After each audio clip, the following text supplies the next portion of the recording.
बिस्मिल्लाहिर्रहमानिर्रहीम dear students, आज हम क्लोरोप्लास्ट के बारे में पढ़ेंगे। याद रखें, प्लास्टिक एक्सिलर गनील था जो कि हमने पहले उसके टू टाइप्स पढ़े हैं। जो पहला वाला टाइप्स था उसका नाम था ल्यूकोप्लास्ट, जो सेकंड वाला टाइप्स था उसका नाम था क्रोमोप्लास्ट। आज हम पढ़ेंगे क्लोरोप्लास्ट के बारे में। ये तल टाइप्स है किस चीज़ का? प्लास्टिड्स का। प्लस एक पीसीआर पनीर है जो कि साइटोप्लाज्म में मौजूद होते हैं, लेकिन मोस्टली फोटोसिंथेटिक ऑर्गेनिजम्स के अंदर आपको मिलेंगे, यानी प्लांट्स के अंदर आपको ये मिलेगा। ये क्या है? ये क्लोरोप्लास्ट जो है ये green in present in the green parts of the plants. Plant के कौन से वाले हिस्से में आपको मिलेंगे? ग्रीन पार्ट्स के आपको मिलेंगे, मीन्स लीव्स में आपको ये मिलेगा। कौन? Chloroplast. They are green pigments. ये ग्रीन पिगमेंट होते हैं, ग्रीन वाले कलर्स होते हैं, विच कंटेन क्लोरोफिल मालिक्यूल। किस चीज़ पे मुश्तमिल होता है? क्लोरोफिल मालिक्यूल पे मुश्तमिल होता है। अभी क्लोरोफिल मालिक्यूल्स क्या है? क्लोरोफिल मालिक्यूल जो है वो ऑर्गेनिक मालिक्यूल्स है। क्या है? ऑर्गेनिक्स मालिक्यूल्स है, ग्रीन इन कलर्स होते हैं, प्रेजेंस इनसाइड द थाइलोकाइट्स। कहाँ पे मौजूद होता है? थाइलोकाइट्स के अंदर या थाइलोकाइट्स के मेम्ब्रेन पे मौजूद होता है। कौन सी चीज़? Chlorophyll molecules. अगर इसके स्ट्रक्चर के बारे में हम देखें, क्लोरोफिल मालिक्यूल का स्ट्रक्चर के, ये थाइलोकाइट क्या है? क्लोरोप्लास्ट की स्ट्रक्चर की अगर हम बात कर ले तो वहाँ पे हम थाइलोकाइट के बारे में डिटेल से पढ़ेंगे। थाइलोकाइट क्या है? Structures and functions of the chlorophyll molecules. Chlorophyll molecule का जो स्ट्रक्चर्स है उसका जो सेंटर एटम है वो मैग्नीशियम है। कौन सा है? मैग्नीशियम। और साइड पे नाइट्रोजन अटैच है, तो ये उसका हेड आ गया। एक उसका टेल है, दूसरा पार्ट्स। टेल वाले पार्ट्स को हम हाइड्रोकार्बन चेन्स कहते हैं। ये हाइड्रोकार्बन चेन्स को कहते हैं, और जो हेड है वो उसका सेंटर एटम जो है वो मैग्नीशियम है। इस तरीके से एक और भी स्ट्रक्चर है, उसके साथ रिजेंबल्स रखते हैं, मुशाबिकत रखते हैं, उसका नाम है होमोग्लोबिन। होमोग्लोबिन का जो सेंटर एटम्स है वो क्या है? वो जो है वो आयरन से है। इस तरीके से नाइट्रोजन और हाइड्रोकार्बन चेन पे मुश्तमिल होता है। अगर होमोग्लोबिन के अगर हम फंक्शंस के बारे में देखें तो वो क्या करते हैं? वो ऑक्सीजन कैरी मालिक्यूल्स होते हैं जो कि लिविंग ऑर्गेनिजम्स के अंदर ऑक्सीजन कैरी करते हैं। और जो क्लोरोफिल मालिक्यूल्स है उसका कौम गया है। क्लोरोफिल मालिक्यूल कौम ये है, उसका फंक्शन ये है, ये सनलाइट को एब्जॉर्ब करते हैं। और जब सनलाइट को एब्जॉर्ब करते हैं तो प्लांट्स के अंदर एक प्रोसेस होता है, उस प्रोसेस को हम नाम देते हैं फोटोसिंथेसिस। तो फोटोसिंथेसिस प्रोसेस की वजह से प्लांट्स अंदर जो है वो क्या करते हैं? वो खुराक तैयार करते हैं। मीन सनलाइट की मौजूदगी में प्लांट जो है वो खुराक तैयार करते हैं। तो उस प्रोसेस को हम क्या कहते हैं? उस प्रोसेस को हम फोटोसिंथेसिस कहते हैं। ये बेसिकली क्या है? ये बेसिकली इंट्रोडक्शंस है क्लोरोप्लास्ट के। अभी हम स्ट्रक्चर के बारे में पढ़ते हैं। क्लोरोप्लास्ट। तो क्लोरोप्लास्ट का स्ट्रक्चर्स क्या है? तो ये क्या है? ये डबल मेम्ब्रेनेड है, डबल मेम्ब्रेन ऑर्गेनील्स है। एक जस्ट लाइक माइटोकॉन्ड्रिया भी डबल मेम्ब्रेन था, ये भी डबल मेम्ब्रेनेड है। डबल मेम्ब्रेन, एक है आउटर मेम्ब्रेन, दूसरा है इनर मेम्ब्रेन्स। आउटर मेम्ब्रेन और इनर मेम्ब्रेन के दरमियान जो आपको स्पेस नज़र आते हैं उसको इनर मेम्ब्रेन स्पेस कहते हैं। आउटर मेम्ब्रेन और इनर मेम्ब्रेन दोनों को हम इन्वॉल्व्स भी कहते हैं। इसके अंदर अगर हम जाए तो एक आपको नज़र आता है, जो वाइट वाला कलर आपको नज़र आता है, इस दी वाला जो जगह है उसको हम स्ट्रोमा कहते हैं। क्या कहते हैं? स्ट्रोमा कहते हैं। और स्ट्रोमा के अंदर आपको राइबोसोम भी मिलेंगे, एंजाइम्स भी मिलेंगे, डीएनए भी मिलेगा, आरएनए भी मिलेंगे। इन सारी चीज़ों की वजह से उसको हम क्या कहते हैं? सेल्फ रेप्लिकेटिंग ऑर्गेनील्स कहते हैं, क्योंकि इसके अंदर अपना डीएनए और राइबोसोम मौजूद होता है। इसके अंदर अगर हम जाए तो छोटे छोटे क्वाइंस आपको नज़र आते हैं।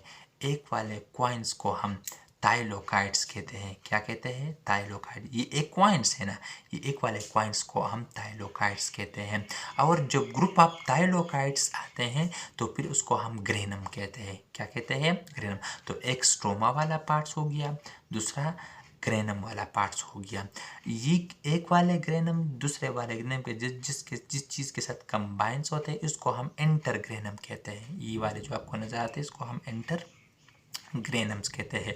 और एक छोटे वाले कॉइन्स, इसको हम थाइलोकाइड्स कहते हैं। तो थाइलोकाइड्स का एक मेम्ब्रेन है, तो उसको हम मेम्ब्रेन कहते हैं, जो कि और दरमियान वाली जो जगह है उसको हम लेमन्स कहते हैं। तो ये जो सनलाइट्स है, जब वो प्लांट्स के अंदर आते हैं तो कहाँ पे रह जाते हैं, थाइलोकाइड पे रह जाते हैं, जो ग्रेनम वाला पार्ट्स है। तो बेसिकली मैकेनिज्म्स ऑफ फोटोसिंथेसिस जो है उसके टू टाइप्स है, एक है लाइट रिएक्शन, दूसरा है डार्क रिएक्शन।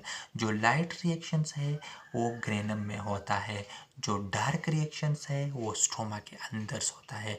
तो लाइट रिएक्शंस कहाँ पे आता है, लाइट रिएक्शन ग्रेनम में आता है, जो डार्क रिएक्शंस है वो स्ट्रोमा में आता है। तो बेसिकली अगर आप देखें तो जो स्ट्रोमा है, स्ट्रोमा क्या है, फ्लूइड लाइक एरिया है। क्या है, फ्लूइड लाइक एरिया है। यहाँ पे आपको फ्लूइड मिलेंगे, उसके अंदर आपको ये मॉलिक्यूल्स मिलेंगे। दे कंटेन राइबोसोम, जो कि किस चीज़ पे मुश्तमिल होता है, राइबोसोम पे मुश्तमिल होता है। और साथ साथ प्रोटीन्स है, डीएनए है, इंजाइम्स है, एटसेट्रा, ये सारी चीज़ें आपको यहाँ पे मिलेंगे। Dark reactions occur in the stroma. Dark reactions कहाँ पे होता है, स्ट्रोमा में होता है। ग्रेनम क्या है, ग्रुप ऑफ थाइलोकाइड, इस तरीके से थाइलोकाइड के ग्रुप को हम ग्रेनम कहते हैं। यहाँ पे क्या होता है, यहाँ पे लाइट रिएक्शंस होता है। तो लाइट रिएक्शंस कहाँ पे होता है, लाइट रिएक्शन ग्रेनम में होता है, और जो डार्क रिएक्शंस है वो कहाँ पे होता है, वो स्ट्रोमा के अंदर होता है।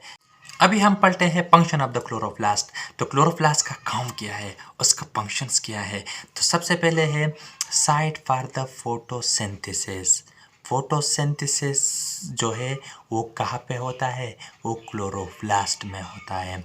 याद रखें, कार्बन डाइऑक्साइड प्लस वाटर, ये सनलाइट की मौजूदगी में जब ये कंबाइंस होता है, ये प्रोसेस होता है, तो उससे प्लांट्स के अंदर ग्लूकोज मॉलिक्यूल्स तैयार होते हैं, C6H12O6, और प्लस ऑक्सीजन जो है वो रिलीज होता है। तो बेसिकली फोटोसिंथेसिस, सनलाइट की मौजूदगी में प्लांट जो अपना खुराक तैयार करते हैं उसको हम फोटोसिंथेसिस कहते हैं। तो ये कहाँ पे, ये कौन सी ऑर्गेनिल्स करता है, ये काम ये क्लोरोप्लास्ट करता है। ये maintains oxygen and carbon dioxide balance in the biosphere. Oxygen और कार्बन डाइऑक्साइड को भी बैलेंस रखते हैं, कहाँ पे, बायोस्फीयर्स में। Evolve oxygen for the respiration, जो ऑक्सीजन हमें मिलता है ना, ये कौन किस प्रोसेस के थ्रू मिलता है, फोटोसिंथेसिस के प्रोसेस के थ्रू हमें मिलता है। Prevent global warming, global warming से हमको बचाते हैं, उसको हिफाजत करते हैं। मीन्स के जो ग्लोबल वार्मिंग है उससे हम क्या करते हैं, प्रिवेंट कर देते हैं। Attraction of the insects, animal and insects, ये ग्रीन कलर्स के होते हैं। तो प्लांट जो हमें ग्रीन नज़र आता है, तो ये जो अट्रैक्शंस होती हैं, ये जो खूबसूरत हमें नज़र आते हैं, ये एनिमल्स को और इंसेक्ट्स जाते हैं ना, वहाँ पे बैठ जाते हैं। तो ये भी क्या है, ये भी क्लोरोप्लास्ट का क्या है, काम है। तो बेसिकली अगर आपको पता है तो प्लास्टेड्स एक ऐसा सेल ऑर्गेनेल है जो कि फोटोसिंथेटिक सेल्स के अंदर आपको मिलेंगे। तो इसके 3 टाइप्स थे, ल्यूकोप्लास्टा, क्रोमोप्लास्टा और क्लोरोप्लास्टा। तो आज हमने क्लोरोप्लास्ट के स्ट्रक्चर्स, इंट्रोडक्शंस और फंक्शंस के बारे में हमने डिटेल पढ़ा है। अगर आपने ल्यूकोप्लास्ट और क्रोमोप्लास्ट को नहीं देखा है तो उसका लिंक मैं डिस्क्रिप्शन में दे दूँगा, वहाँ से आप उसको क्या कर ले, उसको आप वहाँ से आप उसको फॉलो कर सकते हैं। इस तरीके से अगर आपने इस चैनल को अभी तक सब्सक्राइब नहीं किया है तो इस चैनल को सब्सक्राइब कर लें, बेल आइकन को बटन को भी दबाएं, ताकि आपको आने वाले जितनी भी न्यूज़ वीडियोज़ की नोटिफिकेशंस है वो मिल सकें। Thank you.